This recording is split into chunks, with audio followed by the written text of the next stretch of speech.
今天呢 BGP 最后一堂课啊，这堂课呢应该是比较重要的，主要是把 BGP 的一些常见的一些属性呢，包括它的选录原则，我们一起过一遍啊。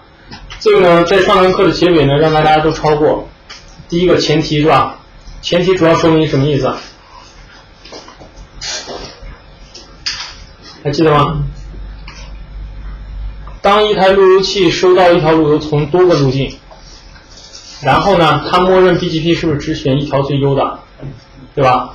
那这个前提就是说，从多条路径默认过来，你都要确保它的同步是否已经解决了，下一跳是否可达啊？就是说呢，如果这两点不满足，它根本就没有一个参选的权利啊，或者一个条件。咱们从第一个开始看吧。第一个呢是比的是较高的一个 weight 值，这应该是咱们接触到的其中一个属性了啊。那我们先从 weight 值先看了。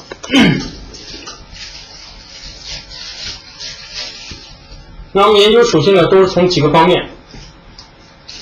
第一个呢，传播范围，这是跟我们当时研究 LSA 一样啊，就这种属性，它的一个传播范围是多少啊？在 BGP 中呢，有一些是仅仅是在本台路由器上起效的，有一些呢是只在一个 AS 内起效，那有一些呢就可以一直传啊。而第一个我们讲的 weight 值呢，它仅仅是在本台路由器上起效。就是我给你设了 weight 值，那仅仅就在你这台路由器上起效。我们假设啊，当我 B 把左边这堆路由发给 D 的时候 ，D 这台路由器，然后呢给它设置的 weight 值，那这个属性呢仅仅是在 D 路由器上起效。当 D 再把这些路由传给 C 的时候 ，C 上就不携带这个 weight 值了啊。所以说呢，属性啊都是一条 BGP 路由下面所挂的一些，你可以理解为很多的字段啊，有它的一些特征在里面。这第一点啊，传播范围。第二个呢，我们要了解这个这个属性它的默认值是多少？默认值。好，这个呢，我们等会通过实验去看啊。针对weight值呢，它有两种啊，等会我们去实验去研究。第三个呢，要注重这种属性到底是越大越好呢，还是越小越好？啊，weight值呢是越大越好。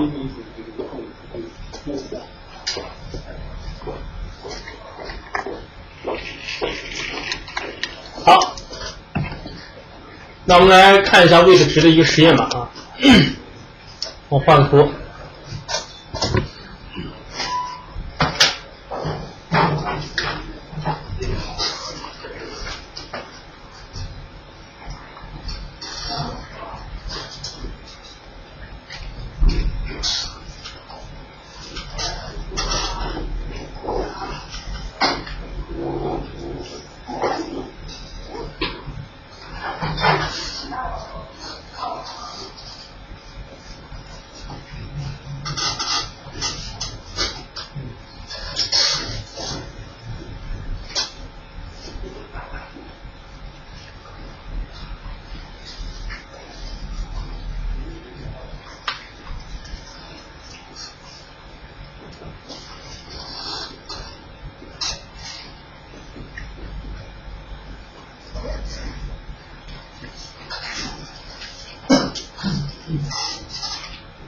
好，模拟两个 AS， 然后呢，邻居关系1跟2是 eBGP 关系，1跟3 iBGP， 2跟4 eBGP， 3跟4呢 iBGP。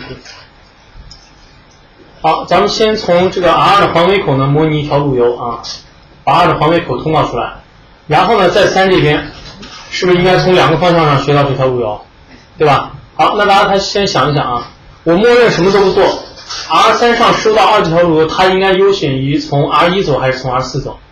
假设我1、2、3呢运行的是一个 OSPF 这样一个 IGP， 啊，大家先考虑一下。R2 这条路由给 R1 传给3，同样给 R4 也传给3，啊，3会优先于哪台路由器？比到了这个选录原则的哪一条？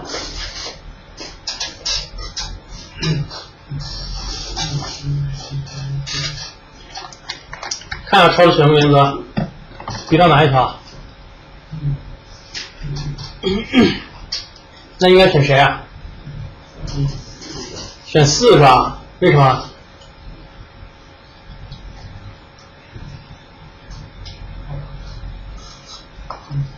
来看下这个，看我们选择原则啊，比到哪一条了？第几条？反正前面没有讲的肯定都是一样的默认值。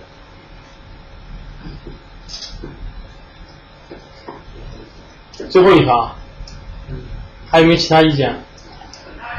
那如果是最后一条的话，应该优选R1咯，对吧？第几条？第6条。MED 默认也是0哦，也没有设。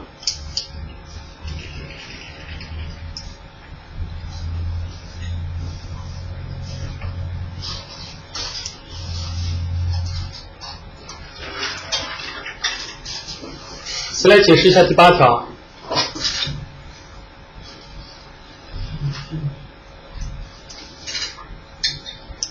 优选于最近的 IGP 邻居是不是啊？那我们看我们这个图 ，R3 到达 R1 ，OSPF cos 值是多少？是64啊。R3 到达 R4 cos 值是多少？10嘛。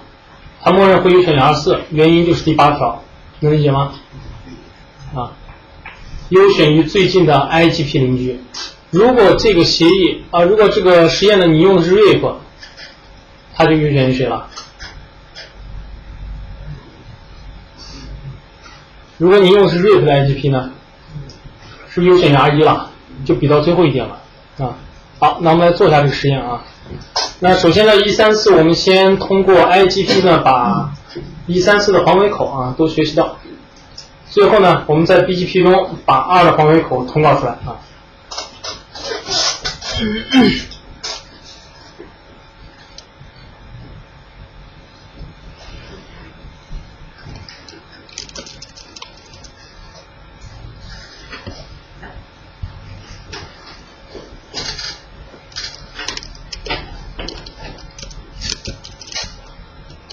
地址我就刷上去了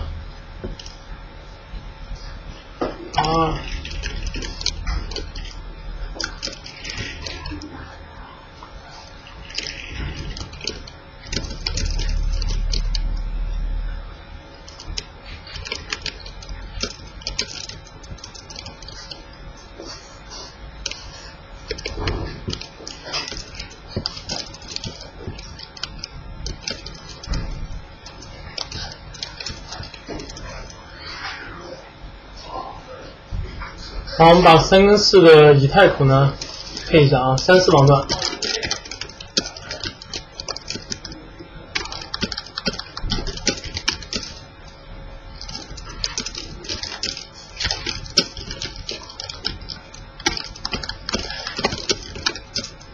测试一下34.3。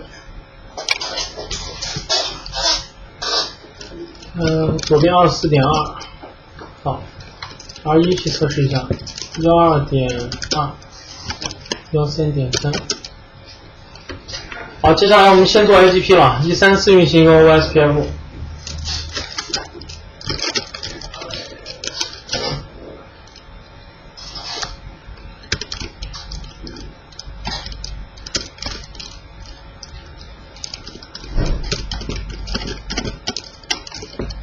13网段1的环尾口。R3，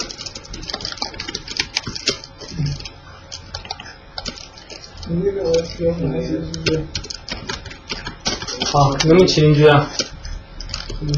不能起邻居吗？为啥不能起啊？看起来了，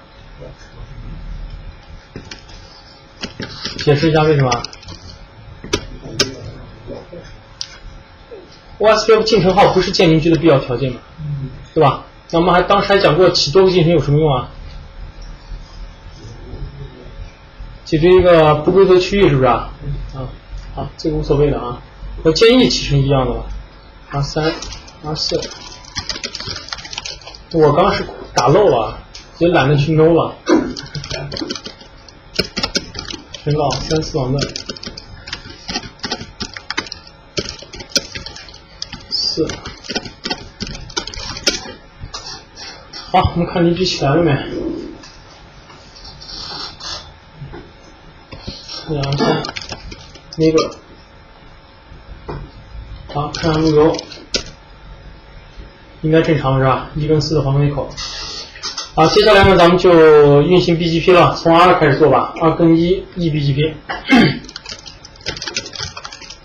BGP 2是吧？进到 BGP 里面几条命令啊？3条是吧？第一个呢，先起个 root ID， 然后呢 no synchronize 是吧？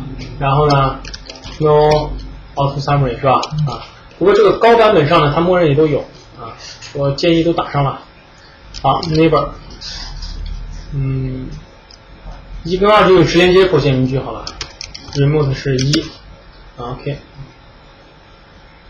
接下来我们2跟4也运行一下吧，24.4 remote 是1，好，接下来R1，这是 BGP 1 root ID，BGP 的 root ID， 好，2个 no 呢，这个版本都自动集成了，我就不打了。neighbor 12.2 remote 是2， 1跟3有什么接口线名句啊？IBGP 建议使用黄尾口对吧？我们已经跑了 IGP 了嘛。3 remote 是1，还要做一句吧？更新源是自己的黄尾口啊。好，接下来到 R3 BGP 1 root ID 啊，2个 no neighbor。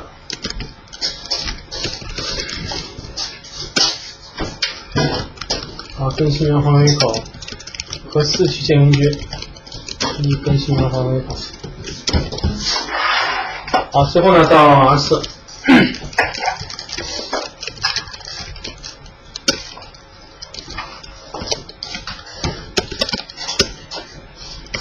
neighbor 3的黄尾口，更新源，然后呢和2建名句。好，这些都没问题吧？啊，那么咱们先看邻居起来了没有啊？到 R1 上，好2个 ，OK， 再到 R4 上 ，R4 已经有1个了。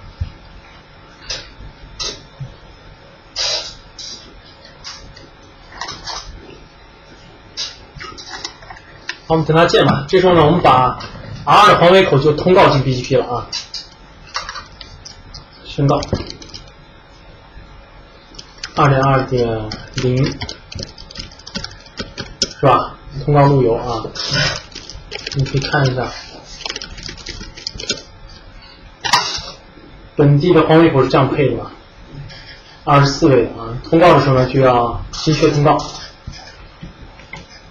好，我们去看4邻居 ，OK 起来了啊。接下来呢，我们看2把这条路由通告出来了没有？说 IPBGP。OK， 然后接着传啊，我们去看 R1，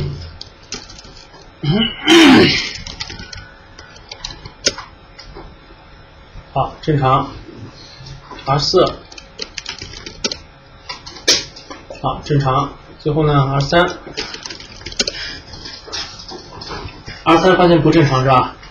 不优啊，不优呢，立即就想到2点，第一点就是同步已经关了啊，就不考虑了，肯定就是1和4对3 next of self 是吧？好，如果在这个做的过程中你做失误了，仅仅你在 R1 上对 R3 做了 next of self， 你会发现啊，在这儿打上大于号了。那我想问一下，在这儿打上大于号是否是选路的一个结果？如果是仅仅你在 R1 上做了，不是，原因就是因为 R3 从 R4 收的路由本来就不优，所以它根本就没选啊。所以我们的实验呢，就是一定要确保每个路径本来都是优的啊。好 ，next of self 啊 ，neighbor 3，好 ，R4 neighbor 接下来让去 R3 上看。好，效果出来了吧？大于号啊，你发现这个大于号是指向 R4 的，因为它 U 等于从4这个邻居啊。刚刚说呢，这是比到了 U 选于最近的 IGP 邻居啊。这个呢，我们也可以通过详细加一个这条路是详细10YPBGP， 然后呢打上这条路由的网络号跟源码，可以看到效果吧？啊，这个就是 IGP 携带的 mesh 值。哎，那大家想，为什么是11跟65呢？为啥不是10跟64啊？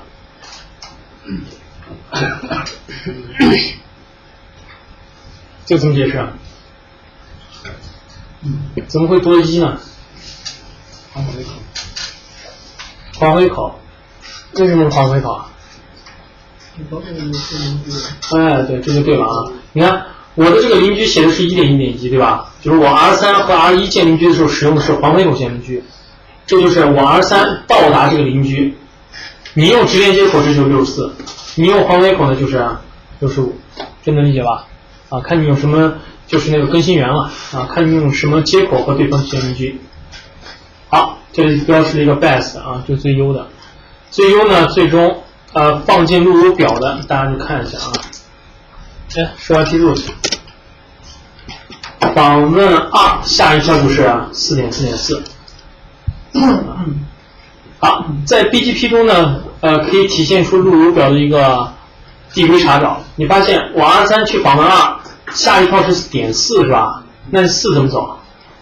再去查 OSPF 走3.4.4，这能看出来吧？我查一条路由，发现下一趟我还继续查，这就是所谓的递归查找啊。好了，那现在我有需求了。假设呢，你 R 这边过来的不止一条路由啊，比方说我再模拟一条，你刚才这边呢是 2.2.2.0 杠24位啊，我再建一条 9.9.9.0。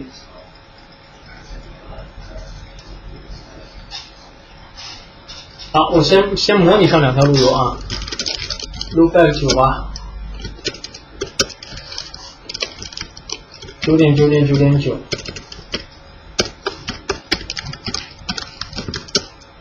通告到 BGP 中 9.9.9.0， 回车不能回车，不能这样啊！为什么这里不能这样？因为你9是 A 类的，对吧？就不能这么打啊，一定要编码。好了，我现在需求出来了。默认情况下 R3 去访问2网段和9网段是不是都从 R4 去走？是吧？那现在呢，希望你这样访问这2个网段呢，让你从 R1 去走。这是我们人为控制选路啊。那我们就从第一个啊 wait 值来讲了啊。由于 wait 值呢，它是排在那个选路的第一条，所以说它的一个优先级是最高的。那首先我们来看一下 wait 值的一个默认值啊，10YPBGP。看到多少？这就 wait 嘛，这叫加权的值啊，权值32768是吧？这是在 R2 上看到的，我们再去 R1 上看，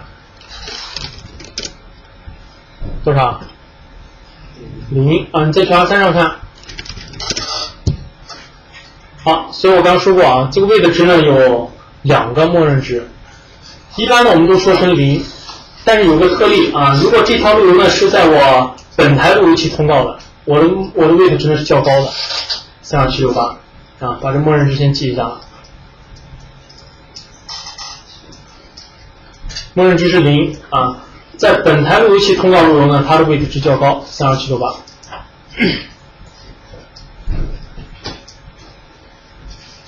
好，那我们刚刚都知道 wait 值是越大是越优的，对吧？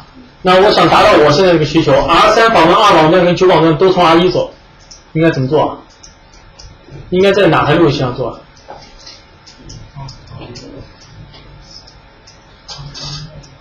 这样做，是不是 R3 上做？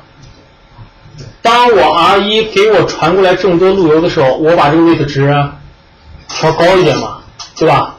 那你同样是不是也可以在 R1 的出方向，或者是在 R3 的入方向啊，都行。那我们就演示一个 R3 的入方向嘛。好，那教一个最简单的 weight 值的一个改法啊，那默认都是0的。最简单的命令就一条，在 BGP 中 neighbor 1.1.1 weight，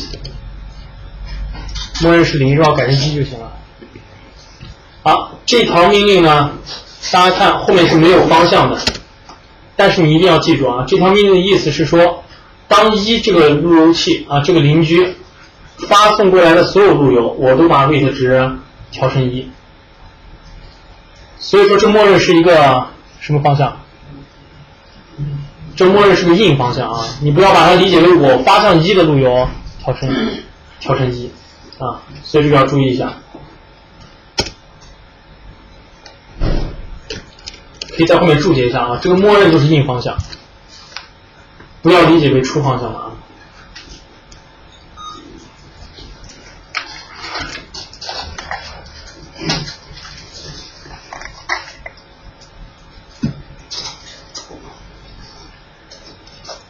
好，这是最简单的一种调 weight 值的方法啊。那做完以后呢，我们来看一下效果了。啊，针对于某个邻居发过来的路由调 weight 值。好，我们先看看刚才啊，刚才的情况下是不是学到这两条路由都优选于从4走，对吧？啊，现在再看，说 IPBGP， 啊，没反应啊，软清一下啊。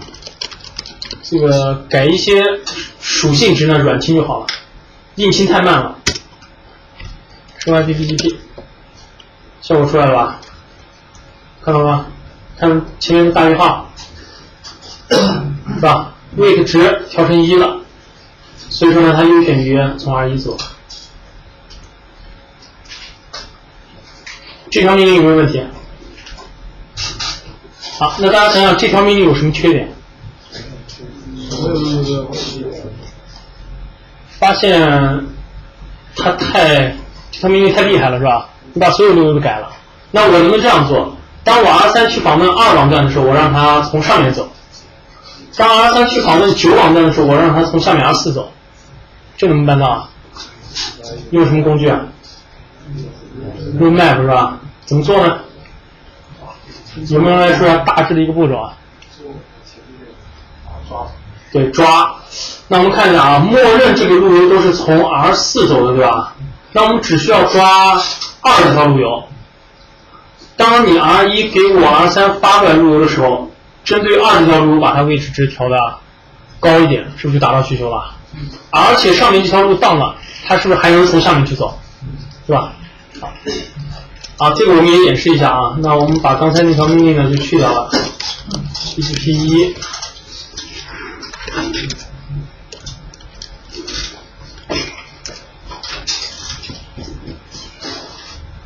好，弄掉以后呢，我们先看一下恢复正常情况没有。VRD BGP。好，正常，都是从 R4。接下来我们就抓路由吧。啊，20条路由，那来说一下，用 prefix 怎么抓 ？IP prefix 2 permit 多少？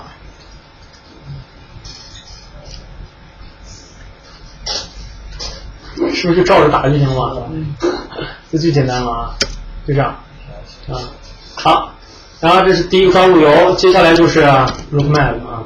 今天其实我们讲改属性的全是 route map。route map 我们写个 weight 吧 ，W 算了。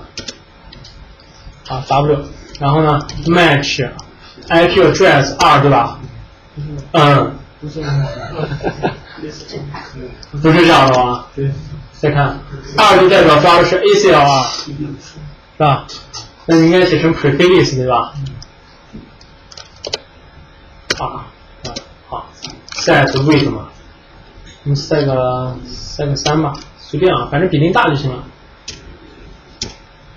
搞定了吧？啊，所以要大家养成一个条件反射啊。当时都说过，一想到做 route map 就要想到什么呀？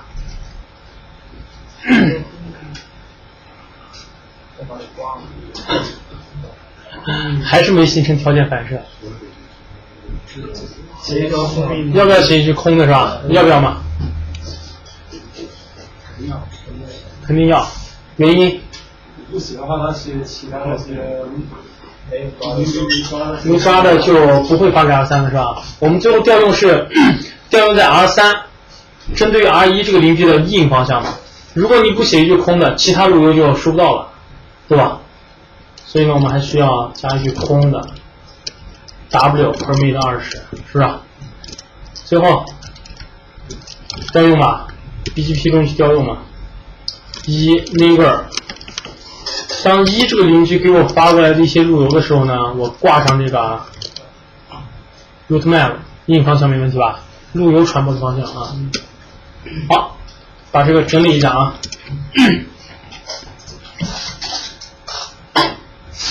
其实，在 BGP 中改一些属性呢，就都是这种模块化的命令啊，都是这样的。啊，先去抓路由，拷贝一下。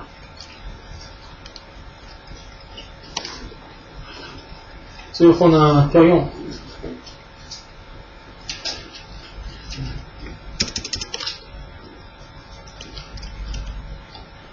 啊，这应该没问题吧？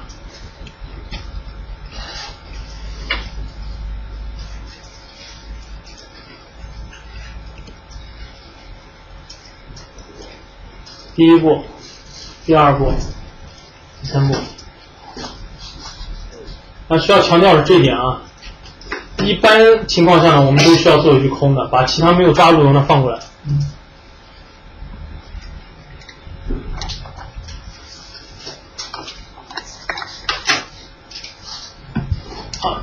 好，记住这个模型啊，我们后来演示的基本上都是这样。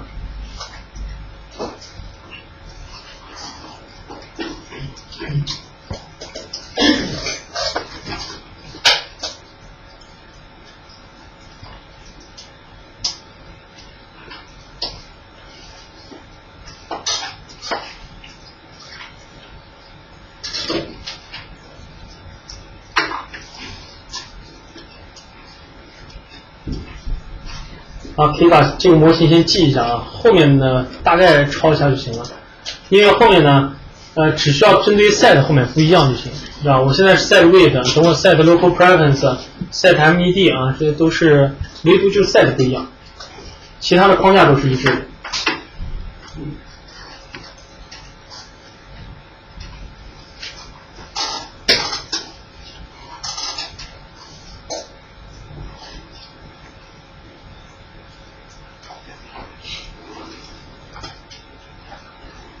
啊，记完了吗？可以了是吧？我们看下效果了。好，最后这个图，然后去 R3 上呢，先清一下吧。soft 出来 BGP， 效果已经出来了是吧？你看现在 R3 访问9网段从4走，访问1网段呢从，是吧？访问2网段从1走是吧？因为它的位置较高了。好了，那我们讲了2种改位置值的方法啊，基本上呢我们会用到 route map。如果你使用刚才那条命令呢，就针对于所有路由了，没有办法做到一个负载分担。好，看一下位置值有没有问题。如果不是啊，不是本来路由器上通道的这个它的位置值是0啊。它也就是本来路由器上的一个通道。对，本台路由器上它。比方说 R2 嘛，它设的比较高啊，3768，最高可以设成6535啊。好，第一个就过了啊，位置值啊。第二个呢就该本地优先级了。哦，位置刚少说了一点啊，少说了一点。对对对，它是思科私有的，是 Cisco 私有的，而且排在了最前面啊。而其他厂商呢就没有这个值，它一出来就是 local preference， 啊，这个要注意一下。所以只有在思科路由器呢可以通过改位的值去修改。当然这个是排在第1位的是吧？所以它的一个优先级是比较高的，所以要尽量慎用啊。因为你改完这个以后，你改其他就没有效果了。啊，这是位置。第二点呢是比较高的本地优先级啊，本地优先级。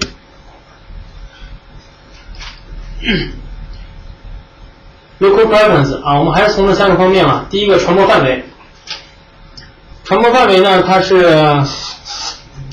在这儿有一句话，大家可以总结一下看看。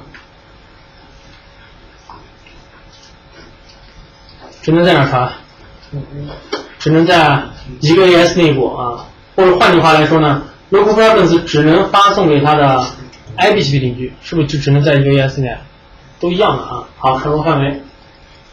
第二个是比什么来着？啊，默认值，这要注意一下啊，它默认值是100。第三个呢就是越大是吧越优，所以你改的时候一定要改的比100大，你不要认为它是0。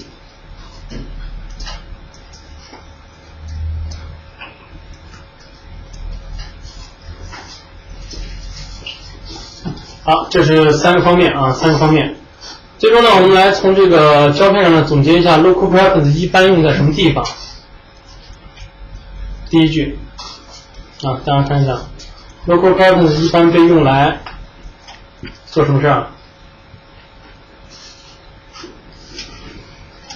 ？Used to advertise to IBGP neighbor， 通常被用来通告给他的 IBGP 邻居干什么？告诉他怎么离开他们的 AS。这个说起来好像理解很困难是吧？好，拿这个图来解释一下啊。好，这个图。那现在呢，这2条路由通过 R1 和 R4 都发给 R3 了。啊，然后呢，我 R1 跟 R4 就可以对 R3 设置一个 local preference， 告诉他的 IBGP 邻居 ，R3 是不是 IBGP 邻居啊？如何离开他们的 AS？ 能理解如何离开吗？所以你现在如果 local preference 较高，比方说 R1 对 R3 的设置 local preference 为111了，那你 R3 如何离开这个 AS 啊？是不是就从 R1 走？就当你数据包过来的时候，它是这样来理解的。好，那针对咱们这个图呢，先把刚才的 weight 值先去掉啊，先去掉。把这个 rootmap 先弄掉了 ，no rootmap w， 调用也先去掉啊 ，BGP 1 no neighbor rootmap w in。好了，那根据我刚才的描述，大家想这个 local preference 在这个图中应该在谁上面做啊？是1或者4对吧？啊，应该在边界向内部去指的时候，然后呢，这个方向就应该选成出还是进？出嘛，对吧？像你发路由的时候打上这个啊。好，这做完以后呢，我们看一下默认情况了。那我们看一下先想达到什么效果啊？默认呢，它都从4走。我们先来一个不抓路由的吧。我现在呢想让 R3 访问这2条路由都从 R1 走。啊，就我不抓路由，直接针对于所有路由都让它从 R1 走啊。那我们来看一下，通过 local preference 如何来做。最后呢，我们在 R1 上，R1 上交一条命令啊 ，BGP default local preference， 我们改成111吧，比100大就可以啊。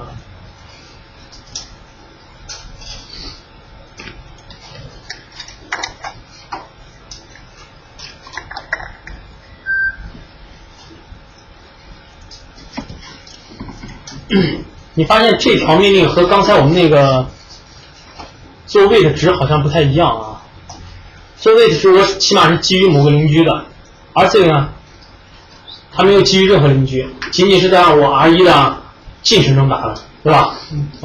好，我们先这样做上啊。我们先从结果来看，就这条命令会引发什么样的一个结果？还是软切一下啊 ，clear IPBGP 信号，收 IPBGP。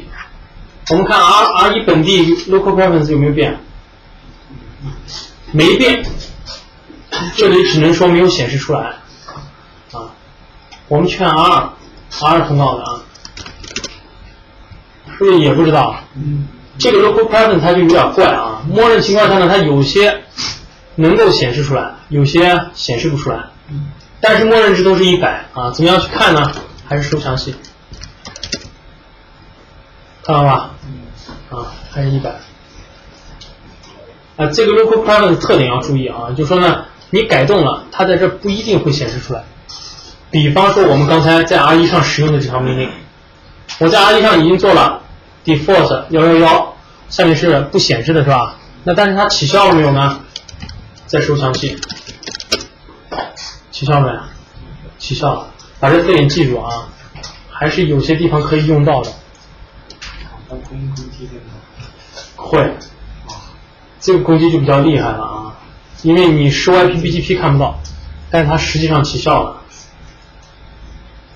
这个特别注解一下啊，我这条命令打完以后，在本地是肯定能起效的啊，但是你收 IPBGP 呢是看不到的，只能收这个路由的详细啊，可以看到。好，那大家想一想，一旦我 R1 针对于这条路由已经打上 local preference， 这条路由的这个属性会不会传给 R3？ 会吧，刚说过嘛。local preference 会传给它的 IPGP 地址，所以说 R3 上就应该有效果了，看到吧？它都优先从 R1 走了，而且是111啊。这个 local preference 它的设计呢就有点怪啊，有些可以看到，有些看不到，所以你要看不到的就收明细去看啊。好，这是我们讲的第一个啊。第一个改 local preference 这是一个方法。那针对于这条命令呢，扩展一下啊。这个扩展呢，就得大家自己去尝试了啊。这条命令对哪些路由起效？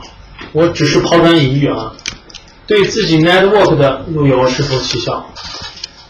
这个下去自己试啊。对 eBGP 传过来的路由是否起效？对 IBGP 传过来的路由是否起效？对聚合的路由是否起效？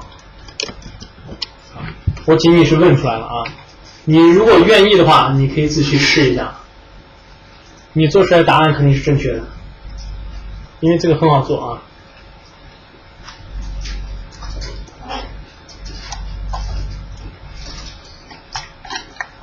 那其实呢，这4点已经有一点得到证实了。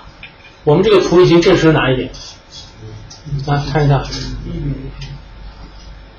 这个图，我刚刚在 R1 上做的嘛，你发现 R3 上变了，这条路由是不是通过 eBGP 传过来的？是有效的啊，这一点已经得到证实了，这是可以的。还剩3个啊，我建议大家去做一下啊。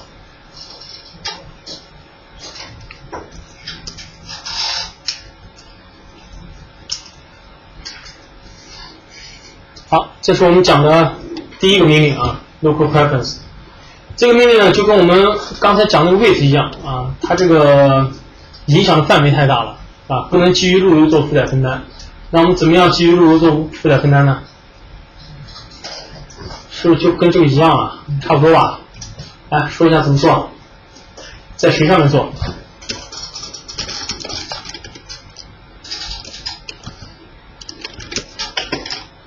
是不是可以在 R1 上做啊？R1 上呢去抓2这条路由，然后呢把它 local preference 设的高一点，发向 R3 的时候去调用这个 route map， 对不对？好，你做一遍吧。抓路由还是抓2这个我们换一次，换一个，用 ACL 来抓 permit 多少？2.2.2.0是吧？好，用 ACL 抓出来以后呢，做 route map local preference 起个 L 吧。好，抓住这条路由 set 一个 local preference 啊，比100大就可以了。我们设一个123吧。然后呢，这是一个空的是吧？对，形成条件反射啊。所以就是你做的时候呢，需要考虑一下需不需要写扣门。最后标准在哪儿？当对 R3 这个邻居发送一些路由的时候，挂上这个 route map， 对吧？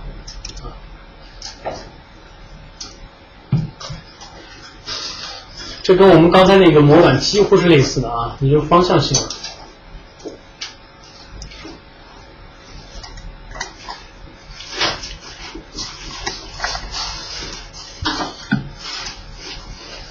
啊，书上还是简单的过一下啊。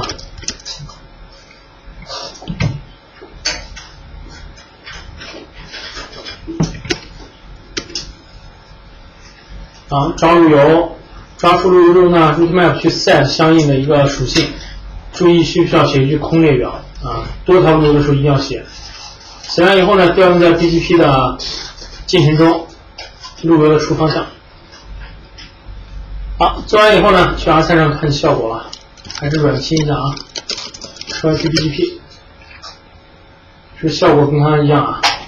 R3 访问2网段的时候从 R1 走，访问9网段从 R4 走，是吧？1、2、3。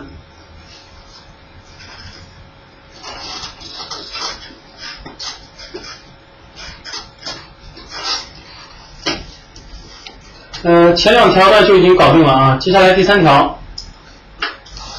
第3条呢一般用的不多，他说呢优选于起源本地的这条路由啊。如果出现了一种情况，就说呢你通过其他路由器啊也学到这条路由，那假设呢它的下一跳这个 next hop 啊。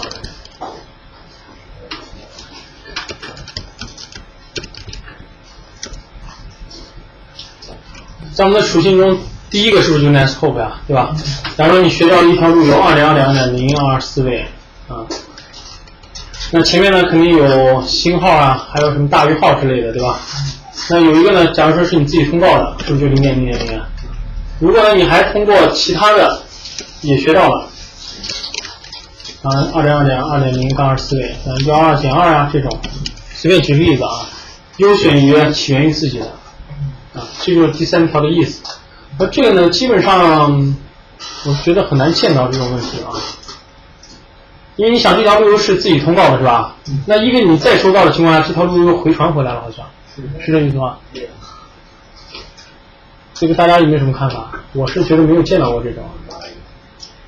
那就是 BGP 反正就 AS 对。好，这个他既然这样写的呢，如果以后能遇到啊，那就按照这个来做了。咱们一般这个就略过了啊，不看这第3条了。好，第4个呢，优选于这个叫最短的 AS path 是吧？啊，就是比 AS 的长短。好，既然涉及到 AS 号，我们先看一下 AS 号默认的一个打上的一个方式啊。好，结合我们这个图，那这时候呢，我们就来扩展一下了啊。我们再加一台路由器。那 R3 这边呢，再接一台 R5。我们先来看一下正常的 AS 号是如何标识上去的啊。这是 S0 口，这是 S0 口。那这个我们就合上了。这是 AS1， 这边呢 AS5， AS5。好，我们先把这个图建立一下啊，3跟5。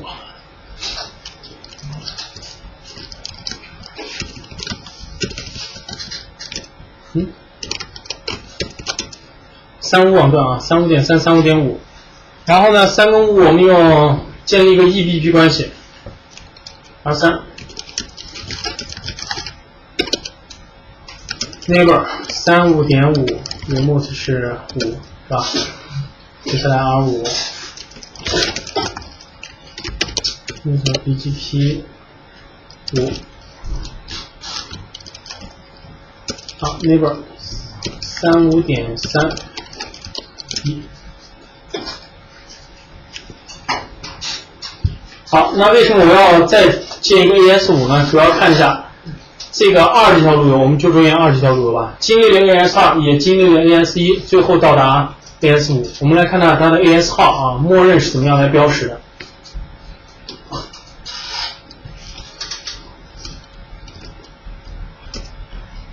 好，过来了。那接下来我们去看一下啊，首先先看起源这台路由器 ，R2 通道的20条路由对吧？这样有个 pass， 发现是空的是吧？没有。那这 I 代表的意思说过吧？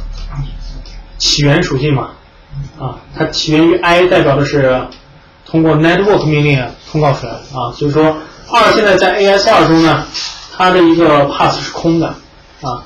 接下来传给 R1， 那我们去看 R1， 看到了吧？标识了一个2啊，就代表 R1 收到20条路由，经过了 AS2， 对吧？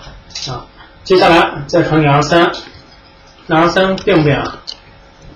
应该不变是吧？啊，还是2。好，所以呢，我们再加个 R5， 去看 R5， 看到了吧？哎，是1、2啊，注意这个顺序是有关系的，它不是21。啊，意味着就是说我再经历一个 AS 是往前或者往左加的，把这个顺序记住啊，这就是我为什么要建立 AS5 的原因。啊，那通过这个 AS pass 呢，你可以这样来理解，就是说我 R5 要想去访问2网段的时候，首先去 AS1， 再到 AS2， 对吧？这是数据方向。或者说这条路由是从 AS2 起源的，然后经历了 AS1， 到达了本 AS， 啊，这个注意一下。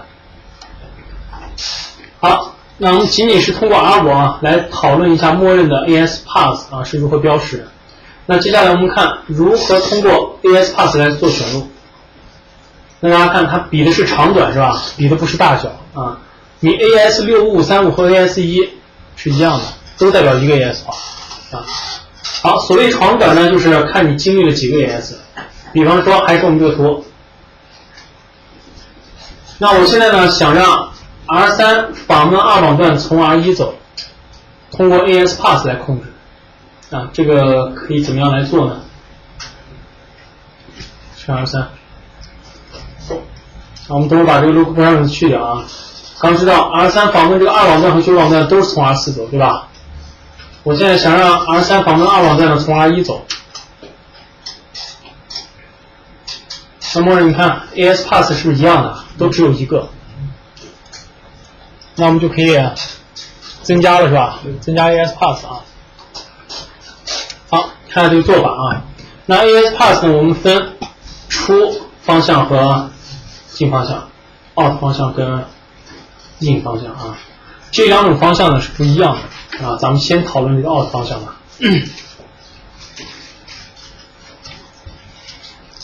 好，我们先把刚才这个 loop parameter 先去掉啊。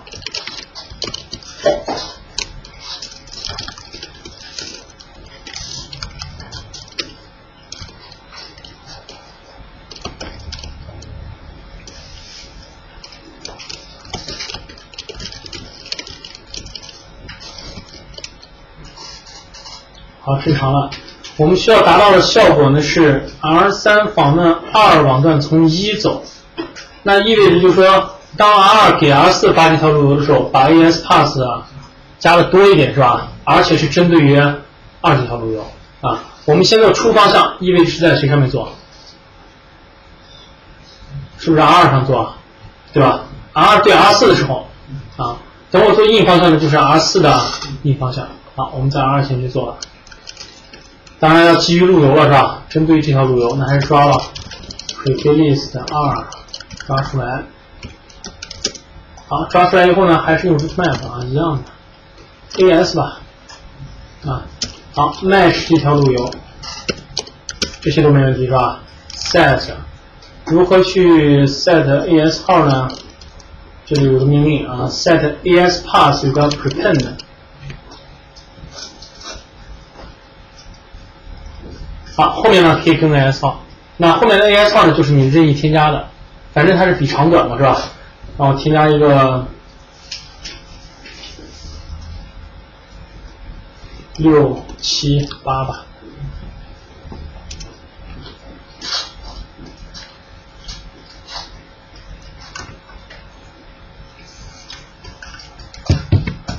好，人为的呢添加3个 AS 号，最后呢要注意啊，把其他的路由呢放过去，是吧？最终调用 root BGP 2 neighbor 4的时候啊，就是 4.4 24.4 root map AS 出方向是吧？我们先做出方向。好，我们看我们做了什么动作啊？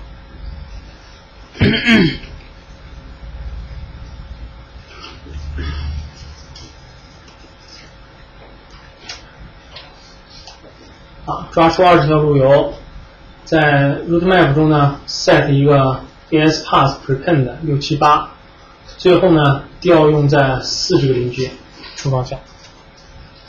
好，那最终呢咱们就要判断，当 R4 收到20条路由的时候，它的 AS 号应该怎么写？就我人为的添加678。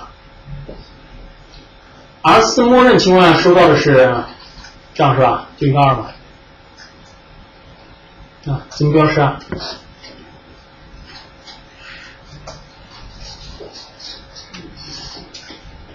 ？2，那就2种可能性了，2在前面加是吧？或者呢，这样是吧？啊，应该是哪一种呢？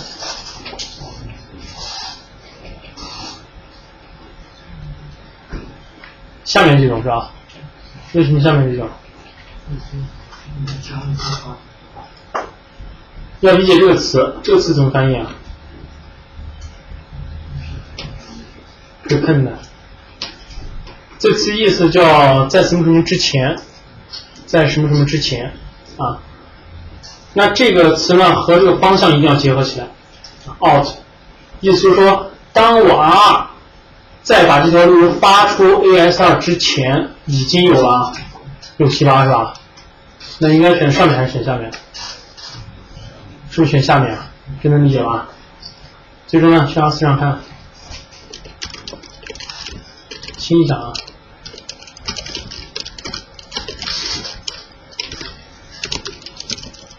R4，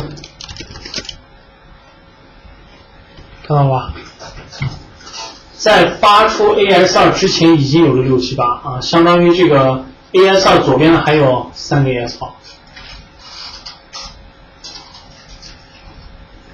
好，最终呢去 R3 上看选路。好，可以看到 R3 访问2网段就从 R1 走了，原因就是因为它 AS 号短是吧？短嘛，这只比长短，只有4个值，只有1个。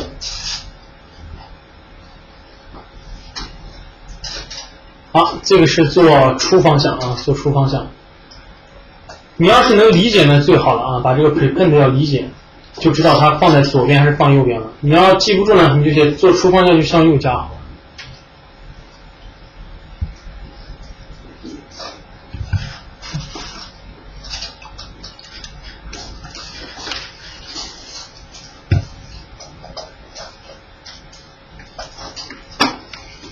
好，这是我们人为的修改 AS path。那讲到第一个呢是出方向，接下来呢再做一下硬方向了，就在 R4 上做是吧？啊，做它的一个入方向。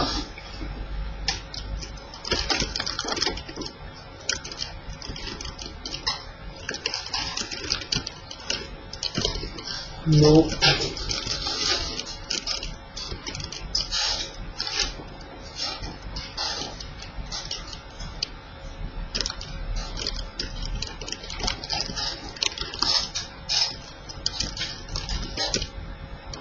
好，做入方向，还是那个过程啊。首先呢，抓这条路由，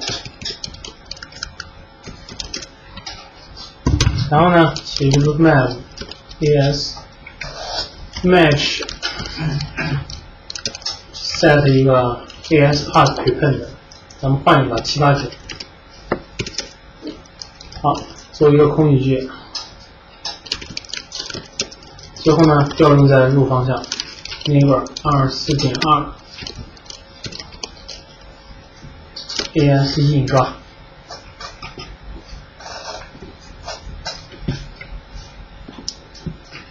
好，这个方向肯定就反了是吧？啊，那这个如何通过这个词去理解呢？最终结果应该怎么写？应该是7892是吧？怎么理解呢？那要注意这个 prepend 和方向，比如说在进入我 AS1 之前是吧？在进来之前嘛，有了789，进来之前是不是出了 AS2？那就是说2在最右边嘛，然后再到789，再到我 AS1。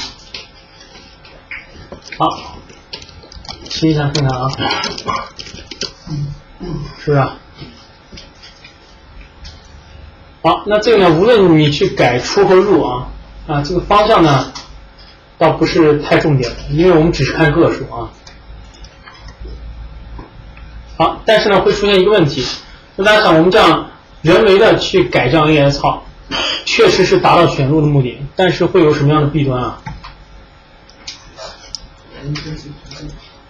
会有什么样的弊端？啊？不，万一是这样的，你看你不是加了789吗？好，如果我真实的 AS 号，我这边 R3跟 R5 连着，这边就是个 AS9，会出现什么问题啊？这条路由会不会发过去啊？会，但是它不收，不是 eBGP 水平分割嘛，对吧？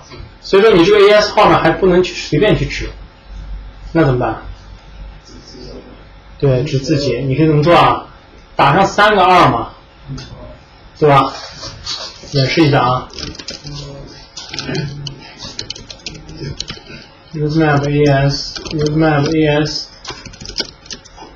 match set AS pass prepend 呢，你可以这样来做嘛，是吧？针对自己的 AS 呢多加几个，反正我是比个数啊，这样也行，对，这样是比较好的啊。好，我们现在看看。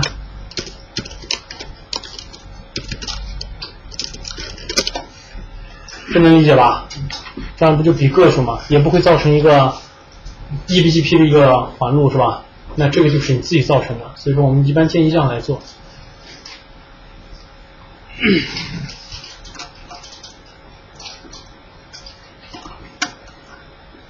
好，针对于加自己呢，这个出方向跟入方向就无所谓了，对吧？我必须要考虑左边还是右边。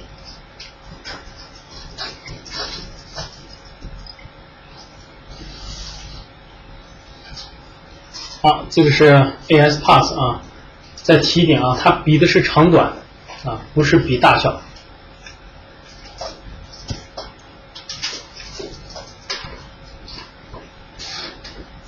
好，这是到第4点了啊，第4点了。接下来第5点，第5点讲过了吧？应该是我们上堂课是吧？就专门针对于这个起源属性做了，反正就是 rootmap 嘛。打这个 IGP 就是打 I 的对吧 ？I 优于 E 优于问号啊，回顾一下吧。打 I 是怎么样产生的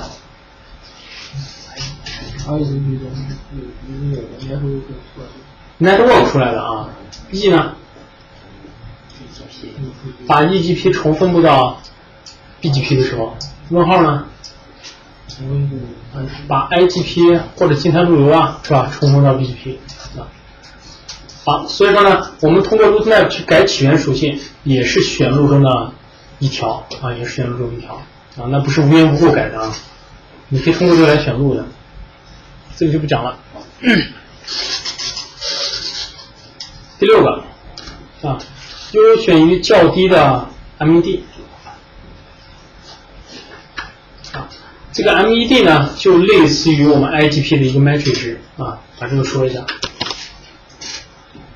MED 属性。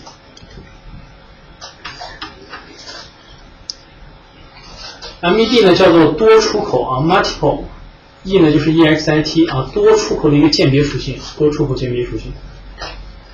那我们通常呢，就类似于我们 IGP 叫的叫 metric 值。好，还是从那3个方面啊。第一个，传播范围是吧？啊，传播范围。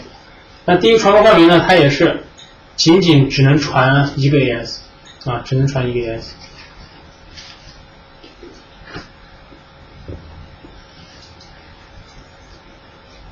跟 local preference 差不多啊，第一个传播范围。第二个是什么来着？默认值是吧 ？MED 默认值呢0，就跟 metric 一样啊。第三个 metric 值越大越好，越小越好，越小是吧？对，越小越好。好，这是它默认的3个属性。接下来看上面。MED 它通常是被用来做什么事儿的？看一看。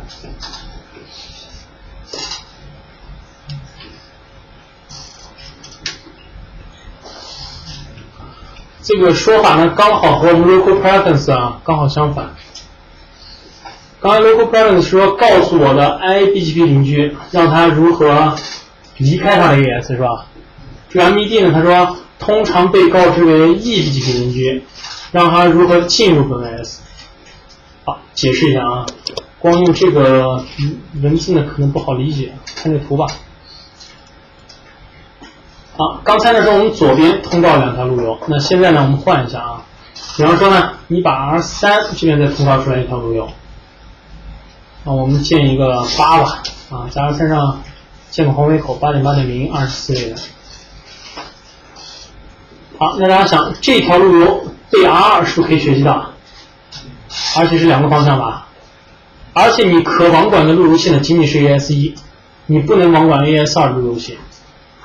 那大家想 R1 跟 R4 把这条路由都通告给 R 了， R2 应该默认优选于 R1 还是 R4 啊？来判断一下，选到了哪一条？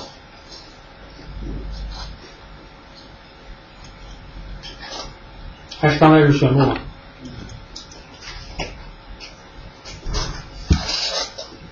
哪一个？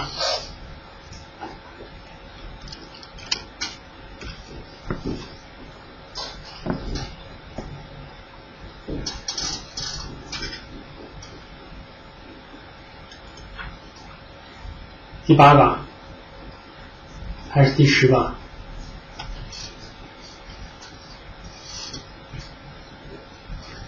来看一下图。R3 通告路由分别从2条路径 R 都学到了，应该优选于哪一个？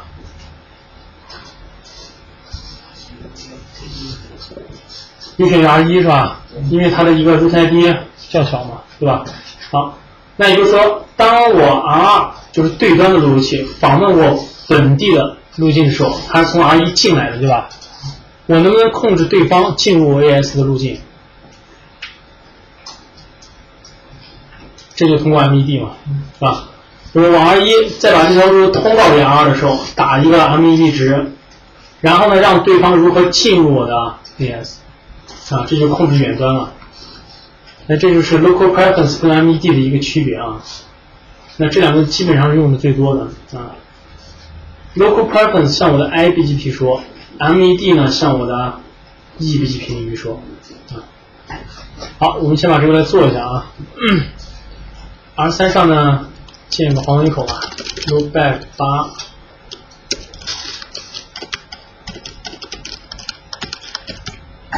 好，通告出来。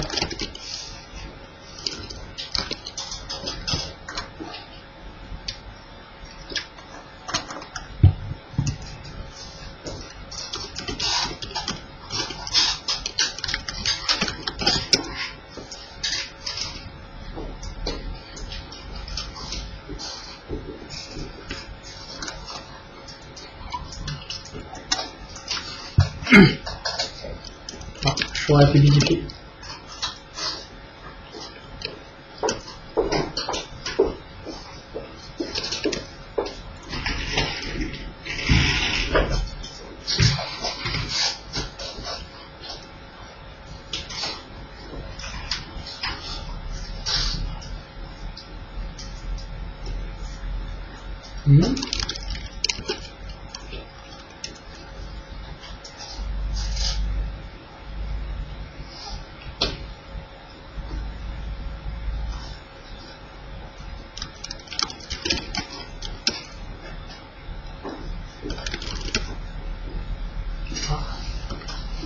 接下来去 R 上看。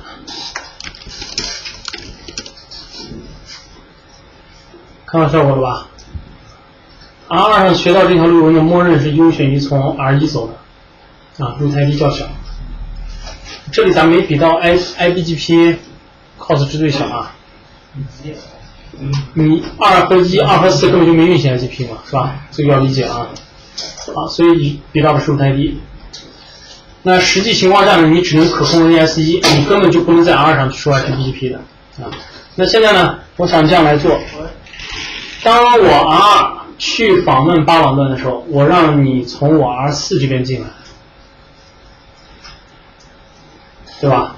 那这时候呢，就应该 R4 把这条路发给 R2 的时候，你去打上一个 MED， 是不是啊？啊，那默认都是0了，你难道去打个负数吗？肯定不行了，是吧？因为我们越小越好嘛。所以你的做法，要想让 R2 访问 R3 从 R4 走，应该怎么办？1对2说的时候，把 match 值调高一点就可以了，是吧？啊，我们现在就一条路由，我们就不抓路由了。好，演示一下啊。不抓路由直接写出 map 吧 ，MED。那不抓路由直接就 set 是吧？不抓就是所有嘛 ，match 值。啊，其实这个不行啊，虽然有正负，但是不能打成负的。8。好 ，R1 上呢做上一个 match 值，再用 neighbor 12.2是吧？挂上这个 MED 的出方向。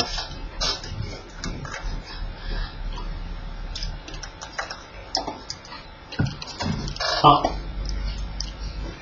那我想问一下，怎么检测呢？不要告诉我去 R 上收 IPGP 啊，这个 AS2 你就不能控。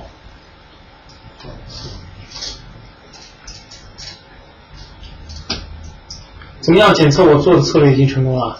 就是当你 R2 对端访问我内部的8网段的时候，肯定是从 R4 进来。好，第一个已经有人说出答案了啊，扩展拼是吧？比如说我在 R3 上去拼，不是有2的路由吗？是吧？圆呢，是不是得8？然后我们看回包，只要都从 R4 走就对了。去包我们不管，去包是我们刚才去控制的嘛，是吧？去包其实也能看出来，去包肯定从 R1 走，对不对？回包肯定从 R4 走就对了。好，这个扩展拼呢就不能这样了。回车，目标，好，重复5个，每个包100个字节，超时2秒，扩展是原地址8。好，在这儿打一个记录啊 ，record 记录。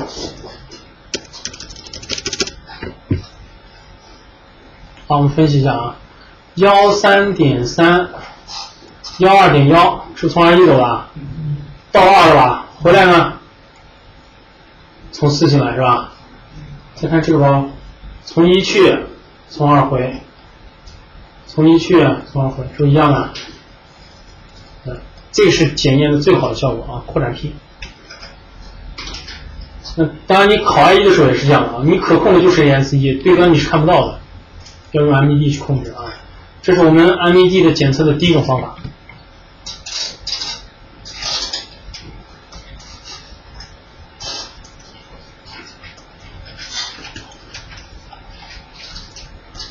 拼回车就可以了。下面呢，按照提示去做啊，很简单，关键在这儿，打一个记录啊，打个 R。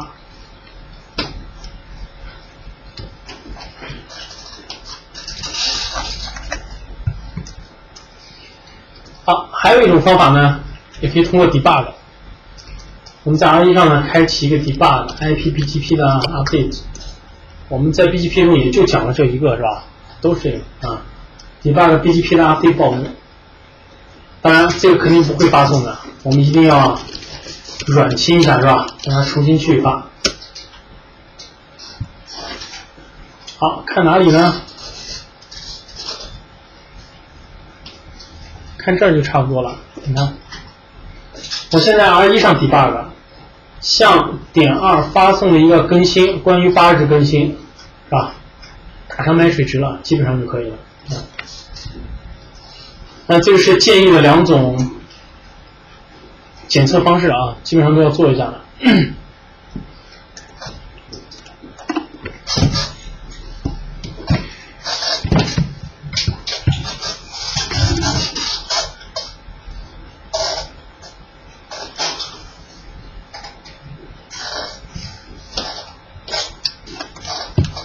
好，看一下这个 local preference 跟 MED 有没有问题？它们俩刚好应用相反的啊。好，最后再看这个表啊，那基本上就讲完了啊。讲完 MED 基本上就差不多了，后面呢都很简单。eBGP 优于 iBGP， 然后这个优选于最近的 IGP 邻居是吧？啊，你可以通过 IGP 的 call 值去改。那第9条呢，一般咱们不设计啊，它比的是一个 eBGP 建邻居的时间，这个很难控制的。最后一点，上面都一样，最小的路台地啊。那这个 BGP 的选路顺序呢，这个得记一下了啊，这个顺序还是有关系的。我们一般用到的哪几点比较多呢？画一下啊，这是我们最常用的，这个。其实最常用的就这2个。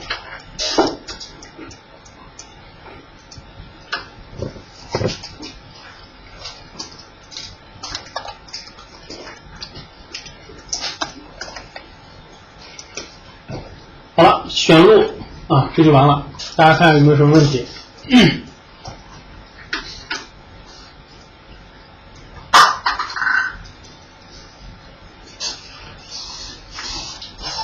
好，胶片呢到此就差不多了啊，我们还是得补充一些知识点啊，那第一个咱们需要补充的就是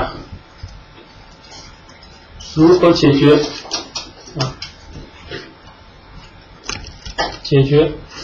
iBGP 的水平分割。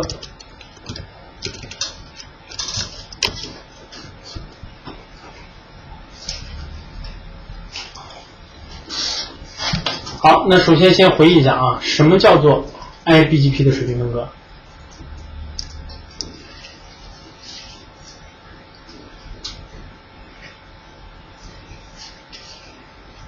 结合我们这个图吧。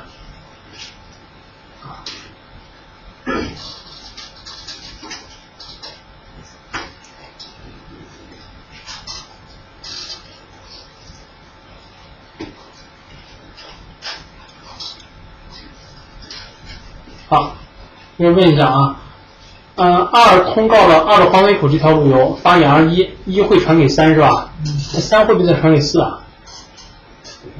不会，这是不是就是 iBGP 水平分割啊？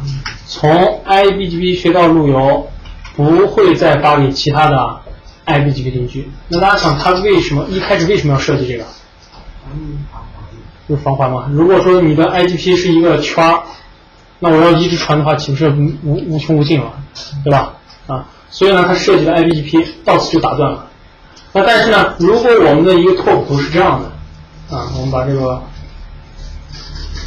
断一下啊。好，那我等会儿把这条线杀档。那大家想，如果我们的拓扑图是这样的 ，R4 能不能收到2的环尾口？是不是收到了？收不到了是吧？所以说呢，我们得有条件的，是吧？我们自行的。怎么解决 iBGP 的水平分割，能让你路由能传过去？那这个呢，我们介绍2个技术啊，一个就是路由反射器，第二个呢是联邦，是吧？我们一个一个来。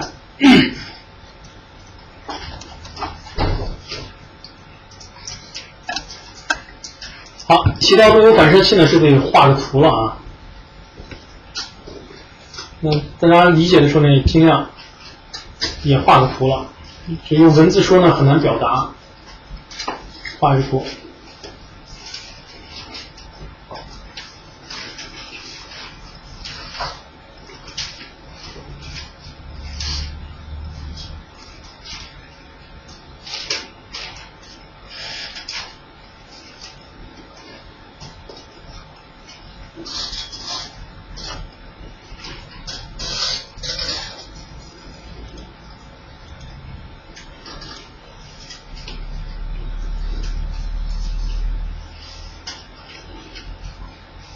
好，我模拟两个 AS 啊，这边是 AS6， 这边呢是 AS1 吧。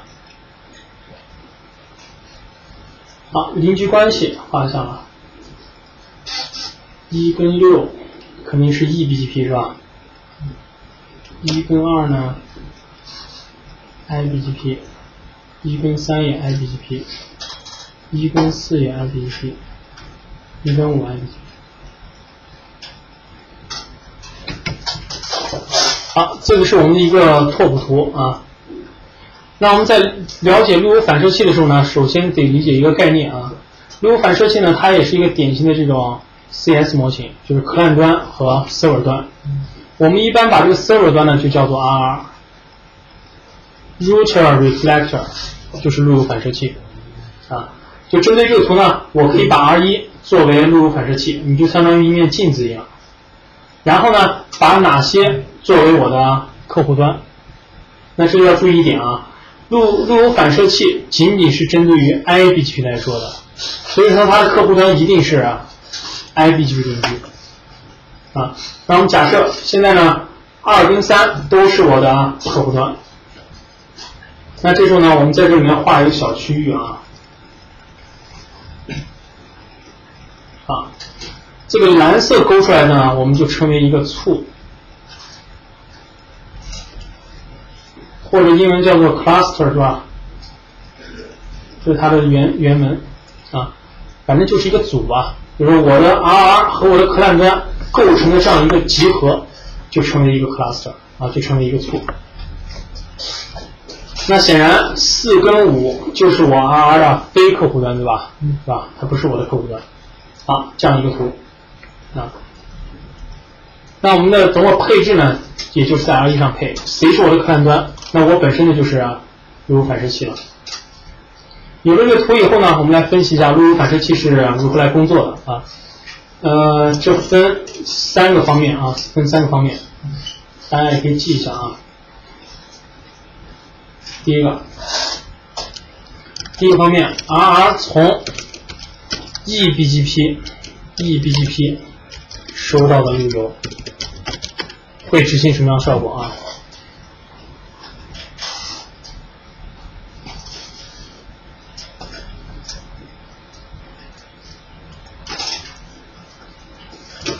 好，也就是说 R1 从 R6 收到了一条路由，那 R1 会怎么办呢？会转发给我的客户端。也会反射给我的非客户端啊，这下面结论我就不说了啊，大家记一下。RR 从 eBGP 收到路由，既会反射给客户端，也会反射给非客户端。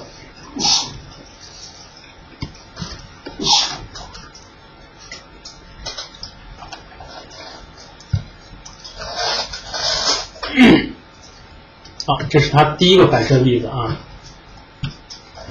接下来第二个 ，R 从客户端收到路由，那这个我们就擦掉了啊。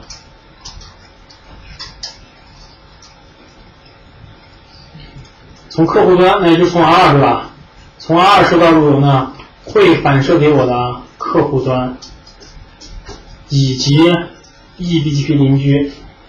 以及我的非客户端。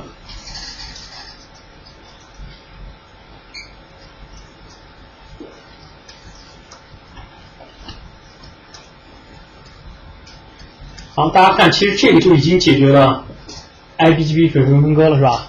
本来从 R2 收到的路由 ，R1 应该不会传给3、4、5的，是吧？现在就反射了。好。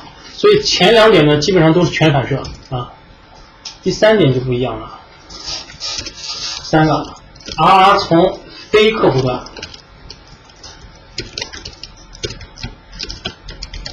收到路由啊，这个呢就是我们重点需要记一下的。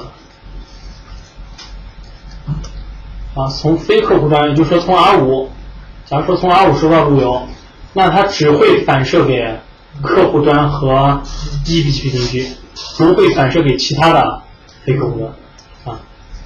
所以把第3条记住其实就可以了。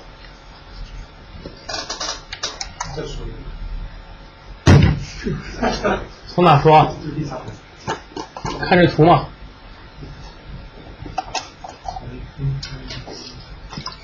看这图应该就说出来吧。从非客户端收到路由，可以反射给客户端和 eBGP 邻居，不会反射给其他的非客户端，是吧？所以建议还是画个图啊，就通过文字的话，想象起来比较困难。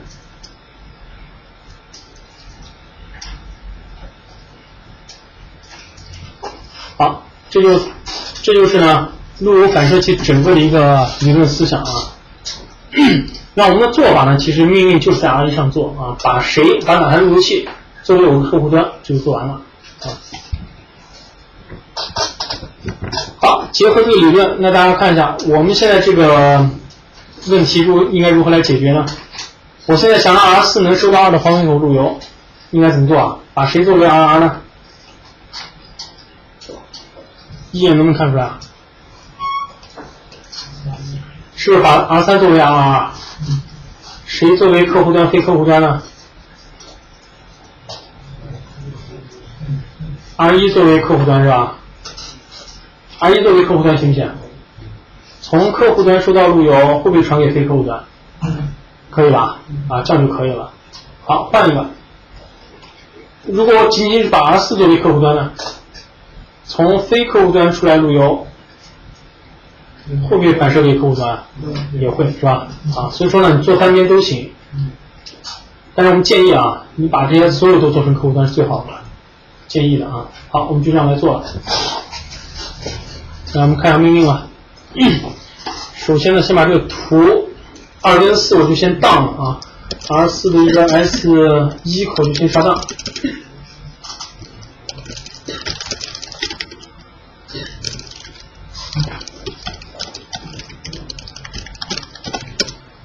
R2 上我把指令也去了嘛。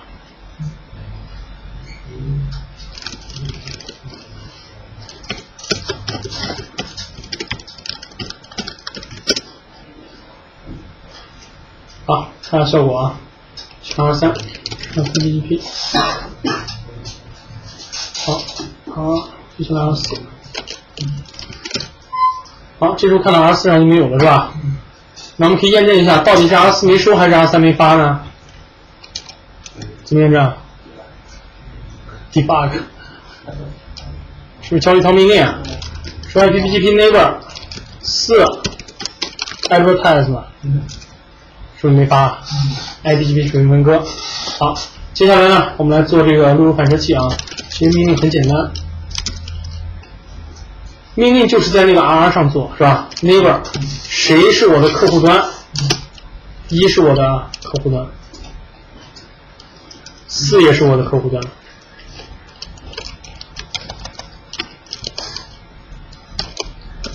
这条命令其实就2个意思了啊，既把 R1 作为我的客户端了，同时我自己就变成 server 了，这就是 RR 了，是吧？那我们建议2边都做了啊，但下去可以试，其实单边也是可以的啊。啊，它这个呢邻居要重置啊，我现在变成 RR 了。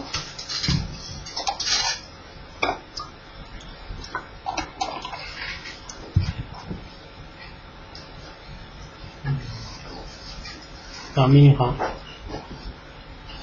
这就是路由反射器啊 ，router reflector。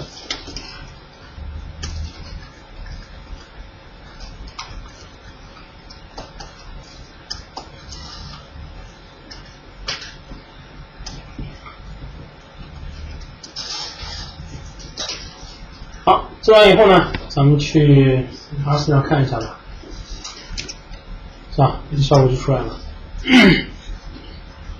啊，打 I 的啊，注意吓一跳，还是1没问题吧？啊，不需要3个对4 next of self 啊，因为你1、3、4是得知对方黄回口的， OK。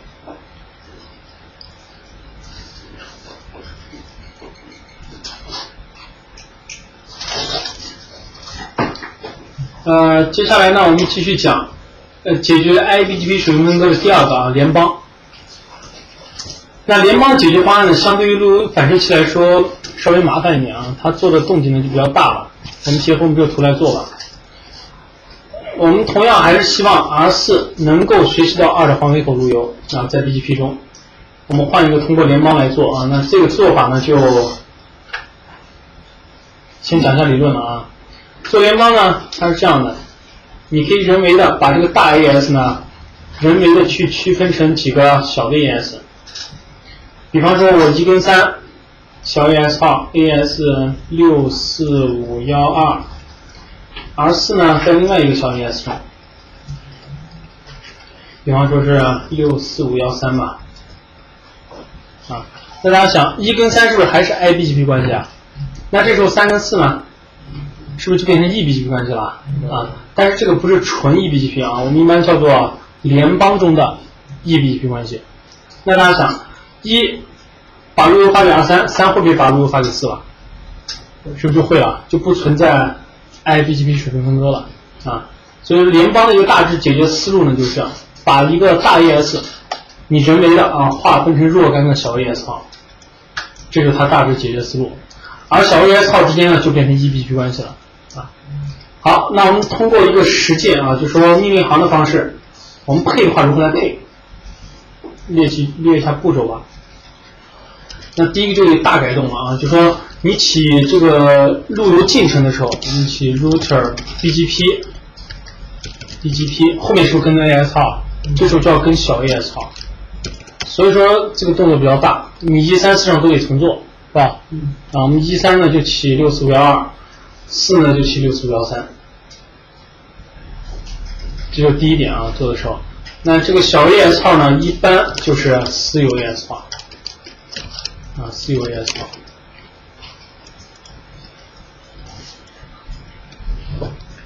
好，这是第一步。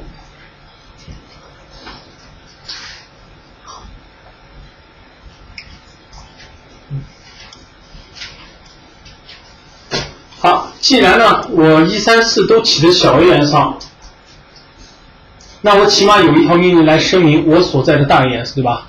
啊，所以第二个呢就是声明所在的大 AS 号啊，那这个肯定联邦中的每台路由器都需要做了啊，声明所在大 AS 号。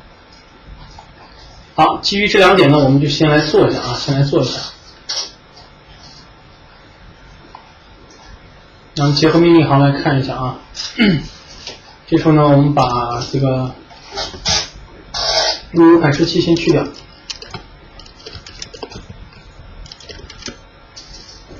好，做联邦啊，这个得全都弄掉了啊。好 ，BGP 1、3、4。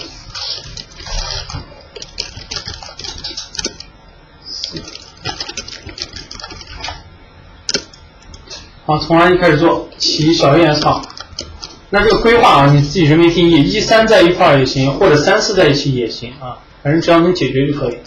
root BGP 64512，继续后还是3步啊。我们root ID， 好，下面两个 no 啊，高版本不用打也行。然后 neighbor 和2键邻居12.2 remote 是2，对吧？啊，哎，那大家想，我们一旦改了联邦 R2 上的配置要不要改 ？R2 本来配一条命令说 neighbor 点1是 AS1 嘛，这个需不需要改？这个不用改啊，因为你需要声明我所在的大 AS 的，是吧？一旦你这样配完以后，你会发现收到了 notification 消息，是不是 R2 也在报错啊？原因就是因为你起的是64512，但是 R2 neighbor 你是 AS1 嘛，啊，那我们这个第二条命令我们先不配了，等会再配啊。先把邻居建上，1跟3环回口建邻居 ，remote 是多少？对，也是小 AS 号啊。然后更新源，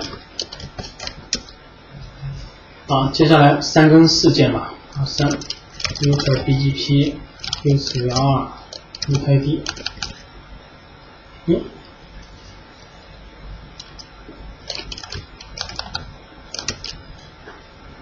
好，两个 no neighbor， 1的环位口 remove 是6412，更新完环位口。好，那3跟4键邻居用什么接口键呢？是不是也应该用环位口？我本来其实是运行 IGP 的啊，只不过我是一个联邦了，但是呢，我们还建议用环位口键。但是这个用环位口键邻居就要几条命令了，是不是3条啊？因为它是 eBGP， 第二个环位口是吧？第三个还有一个 eBGP 头条啊，这个要注意一下。好，R4， 这个是 BGP 64513。neighbor 3 6412，然后呢，更新完环位口 BGP 头条号。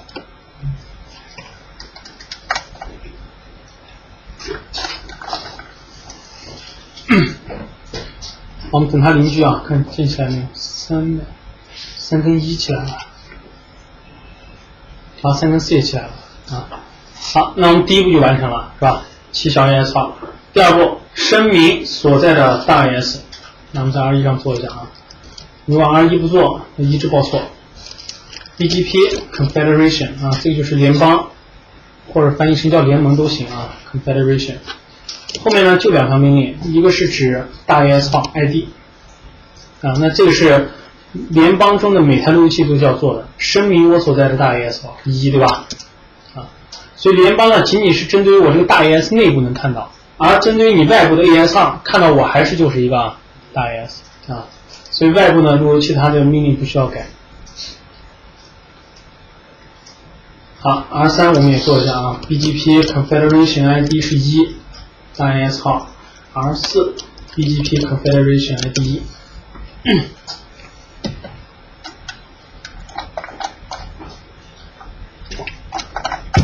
好，接下来的第3步呢，就是既然我3跟4不是纯 eBGP 关系，我是一个联邦中的 eBGP 是吧？那我这个路由器是如何识别呢？你需要做 peer 啊，这是第3步。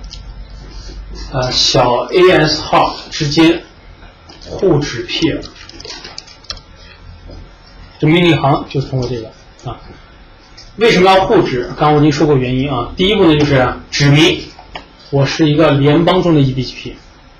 而且我这个联邦中的 eBGP 它的小 AS 号是多少啊？都是通过第3条命令来做的。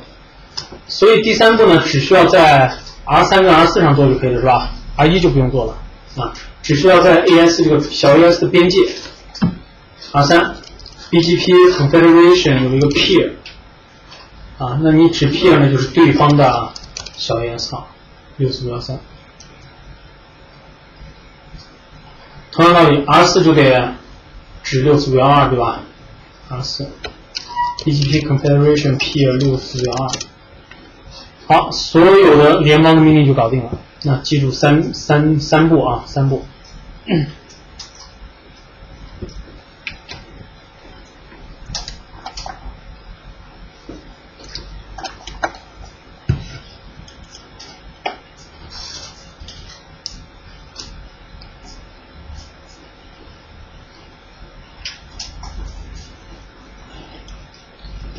好，做完以后呢，我们去看一下结果啊。哦，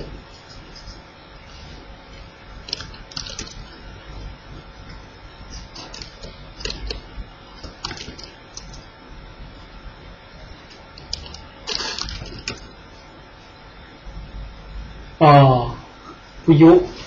原因是因为我们刚才 R1 没有对 R3 说 next to self 是吧？难怪 R4 没收到。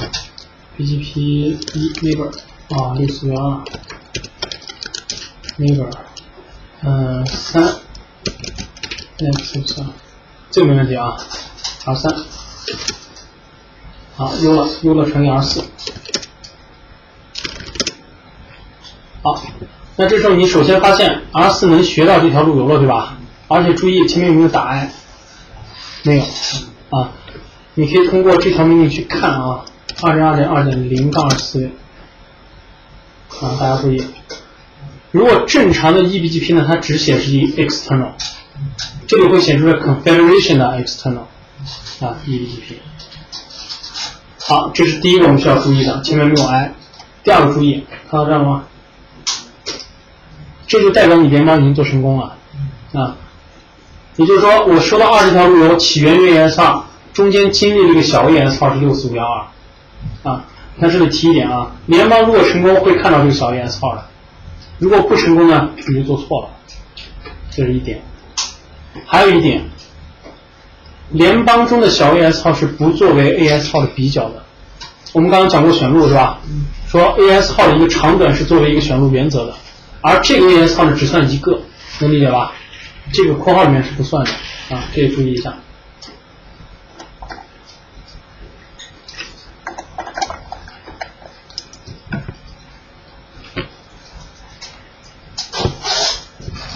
好，这就是联邦整个的原理跟配置了啊。那一般呢，如果你的网络比较大的情况下啊，画一个比较极端的一个情况了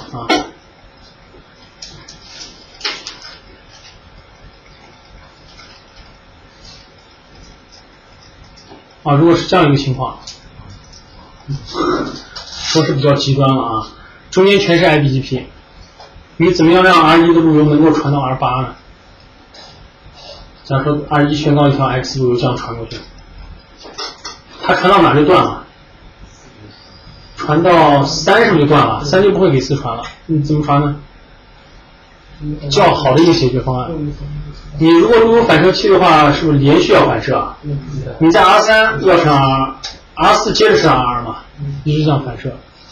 那怎么做呢？怎么做会更好一点？联邦跟路由反射器结合嘛，是吧？咱首先2、3、4先画个小 AS 号嘛，5、6、7再画一个小 AS， 这是不是联邦啊？然后呢，中间再做啊，这样是不是看起来更好一点啊？然后只是介绍这样一个思路啊，介绍这样一个思路。啊，实际上也会有啊。好，最后问一下啊，还是针对这个，那大家能理解为什么他要设计水平分割，而我们现在又要讲如何解决它？这个存不存在矛盾啊？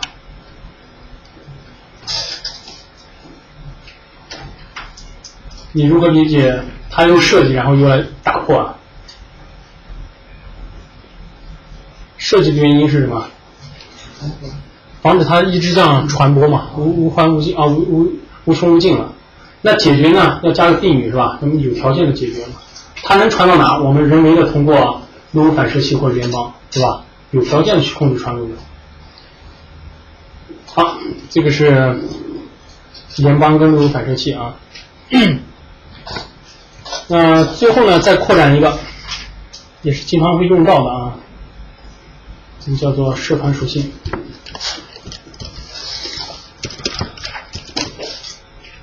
我们在这边呢，只是讲一个 NP 的一个基础的社团属性啊，后面呢，在 MPLS VPN 中还会再提到它啊，先有个这样一个概念，英文就叫 community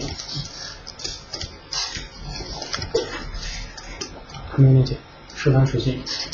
提到社团属性呢，我们首先先把它的2个特点给大家说好啊。第一个呢，代表它的特点是可选的。还记得我们当时讲这个 BGP 属性的时候分类是吧？什么公认的呀，或者说不公认的，还有一个是必须遵守的或者自觉遵守的，还有一种就是可选的是吧？所谓可选的意思呢，就代表路由器啊有可能不识别这个属性，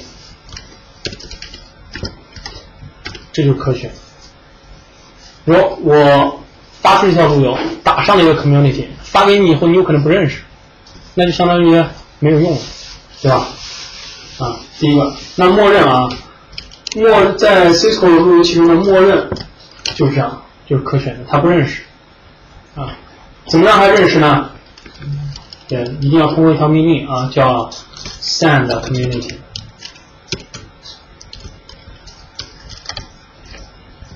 所以我们在做社团属性的时候，一般都是需要打这条命令啊 ，neighbor 某某某吧，某个邻居，send community 啊，你说我对这个 x 邻居发了一些路由，如果打了社团属性，一定要想到再做上这条命令啊，因为对方默认他是不认识的，你一定要让他认识，这能理解吧？啊，那做的时候别忘了这条命令啊。那社团属性的第二个特点呢，就是传递性。我们还是画个图吧。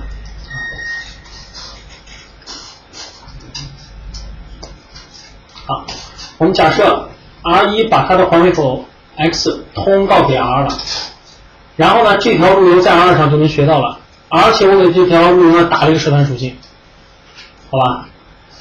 然后1要对2是不是 send community 啊？那 R2 接着把这条路由传给 R3 的时候 ，R3 是否还有这条社团属性呢？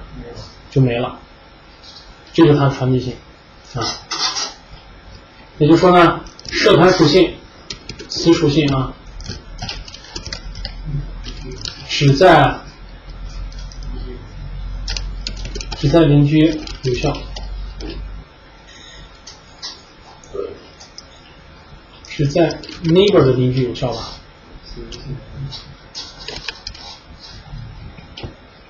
就是你 neighbor R 啊，仅在他身上有效。如果 R2 继续想把这个属性传给 R3 呢，你还要需要再send community， 这是它的传递性。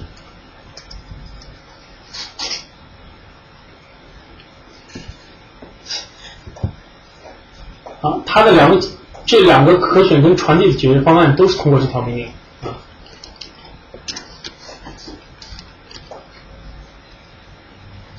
好，这是我们把这个社团属性啊讲了一下它的特点。那我们来看一下社团属性到底有什么用，对吧？还有人讲它的用处。在 NP 阶段呢，我们主要介绍3种社团属性啊。我们先来看一下吧。那改这个社团属性无非就是 root map 是吧？结合这个图吧。啊，就这个图 R 的环回口啊。然后在 R 上做一下吧 ，root map 我们叫 community 吧 ，C1 community， 我就不抓路由了啊，针对2这条路由，就是2发给 R1 的所有路由，直接 set community 啊。那我们注重3点啊，第一个我们先讲这个 no advertise 啊，先讲这个不通告，这是我们讲的第一个社团属性。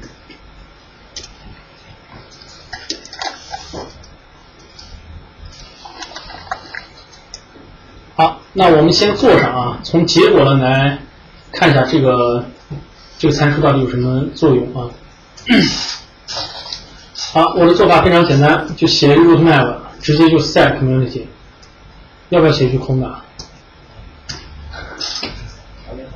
不用了吧，因为我第一个都没有 match， 就相当于把所有都 match 完了嘛，对吧？然后呢 BGP2 neighbor， 我针对1这个邻居发送的所有路由就打上这个 community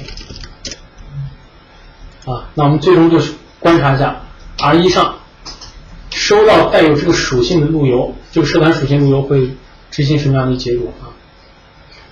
好，仅这样做是不行的。刚说完是吧？你发给 R1 根本就不认识。好，我们可以软清一下试试啊。然后去 R1 上看，收 IPGP， 它收到这条路由了，对吧？再看这条路由详细。好，你会发现呢，在这下面没有一个字段写的是 community， 就它没有携带这个 community 属性啊，所以怎么办啊 ？R2 一定要对它让它识别，对吧？做社团属性呢，一定要也有个条件反射了 ，send community。root map 都不用挂掉。哎，挂完了呀 ，root map 是不是？我那边1这个邻居挂着 root map 吗？肯定要挂的啊。还是书上看一下吧，看一下这个大体的结构。那我这是做的比较笼统一点啊，我就没有抓路由，就是我直接写 route map， 就是2对1发送的所有路由是吧，都执行这个 route map。我们先讲 no advertise， 在这挂了，然后要注意3个 community 是吧？好，这个做完以后呢，我们再软清一下，然后再去 RE 上看，发现效果了吧？通过这个收这条路由的详细，可以看到这个属性是否携带上了。那大家看这个参数直译怎么翻译啊？就不通告是吧？那也就是说携带这个属性的路由就不会通告于任何的邻居，也就是说 R3 就收不到了，对吧？好，这就可以记了。有 no advertise 代表什么意思？携带此属性携带此社团属性的路由不会通告给任何的地区邻居。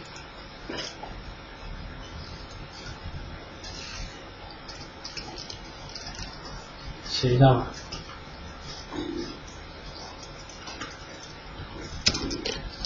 好，携带此属性的路由不会通告给任何 BGP 邻居这是它的作用。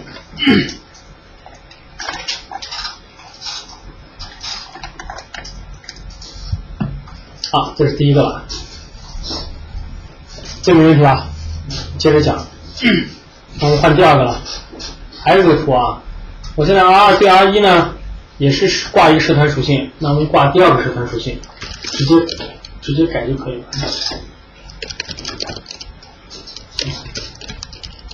set community。好，第二个我们需要讲的呢是 no export 这第二个。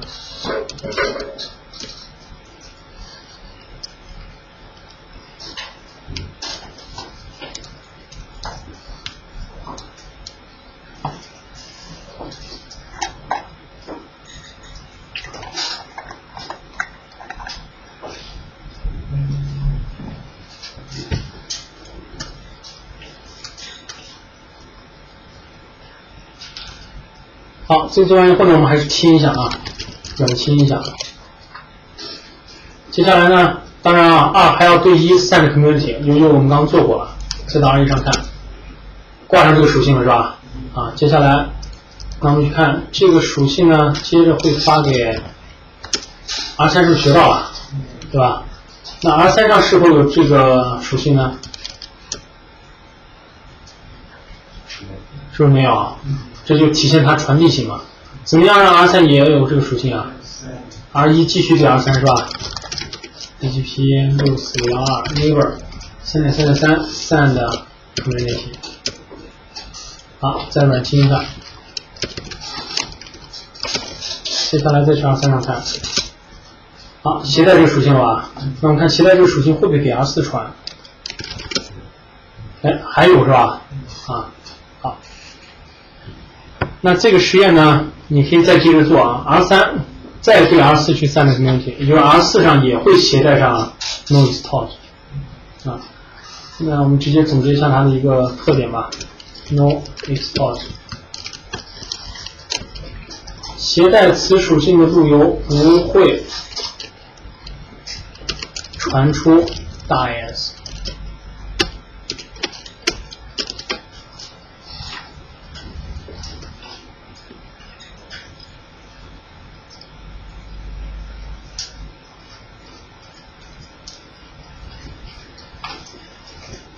所以这个实验我还没有完成其实你应该做的时候呢 ，R4 再接一个 AS， 比方 AS5， 你让 R4 再携带这个属性，你看它会不会传给下面 AS5， 就不会发出去了但我这里面强调一点，是大 AS 是吧？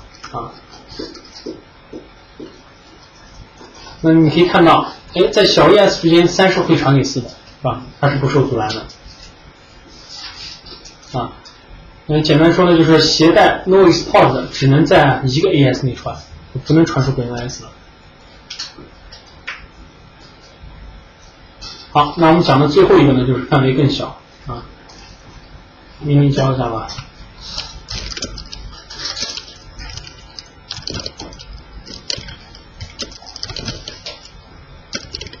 好 ，set community， 最后一个呢叫 localOS。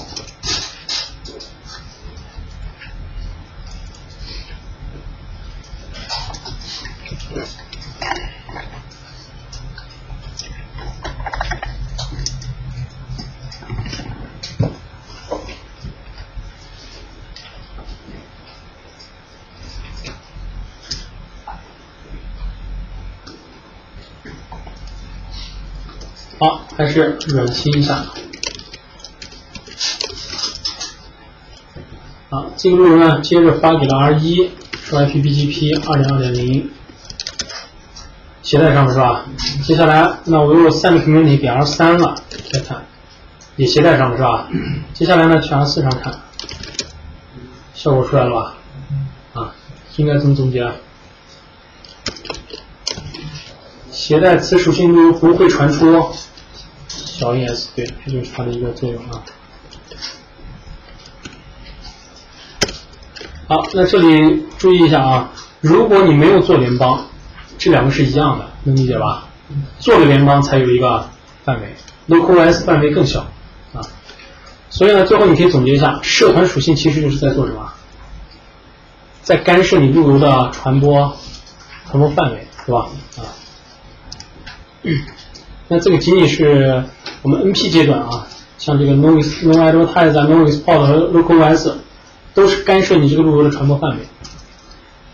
当然，我们在 MPLS VPN 中，它的用途会不一样啊，我们到时再说。